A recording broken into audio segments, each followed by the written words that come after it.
26 November 2008च्या दहशतवादी हल्ल्याचं mastermind Tahawwur राणाचं भारतात प्रत्यार्पण।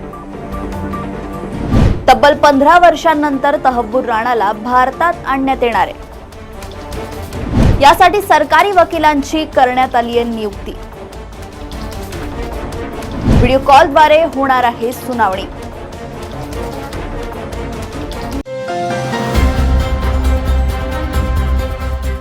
नमस्कार, देशोन्नतीमध्ये मी ऐश्वर्या शिंदे आपलं स्वागत करते।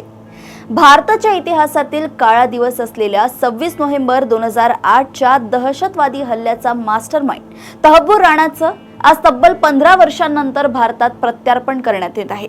तो पाकिस्तानी अमेरिकन दहशतवादी डेव्हिड कोलमन हेडलीचा सहकारी असल्याचं मानलं जातं।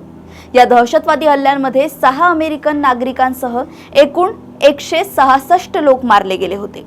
मुंबईवरील 26/11च्या दहशतवादी हल्ल्याचा सूत्रधार असलेला तहव्वूर राणाला काही वेळातच भारतात आणले जाणार आहे। अमेरिकेकडून त्याच्या प्रत्यार्पणाला हिरवा सिग्नल मिळाल्यानंतर भारतीय पथक अमेरिकेत दाखल झाले होते।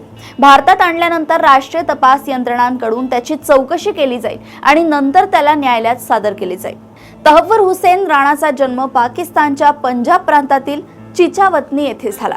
तहव्वूर हुसेन राणा याचे पालनपोषण पाकिस्तानात झाले। त्याने वैद्यकशास्त्राचा अभ्यास केला आणि पाकिस्तानी सैन्यात डॉक्टर झाला।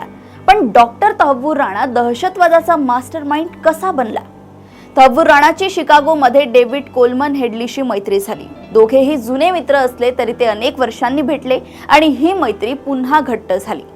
मुंबई हल्ल्यापूर्वी 2006 ते 2008 पर्यंत हेडलीने अनेक वेळा भारताला भेट दिली। त्याने मुंबईची रेकी केली। मुंबईला वारंवार येणाऱ्या भेटींबद्दल संशय येऊ नये म्हणून त्याने मुंबईत तहव्वूर राणाच्या ट्रॅव्हल एजन्सीची शाखा उघडली। असं म्हटलं जातं की दोघांचेही लष्करशी संबंध होते आणि ते दहशतवादी संघटनेच्या सूचनेनुसार हे सर्व करत होते। राणाच्या फर्मने हेडलीला 5 वर्षांचा बिझनेस व्हिसा देण्यास मदत केली होती। आपल्या कार्यालयातून दहशतवादी संघटनेचे नियोजन करण्यास सांगितले होते।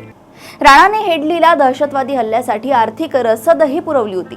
अमेरिकेच्या तपास यंत्रणेने FBI ने ऑक्टोबर 2009 मध्ये शिकागो विमानतळावरून राणा आणि हेडलीला अटक केली।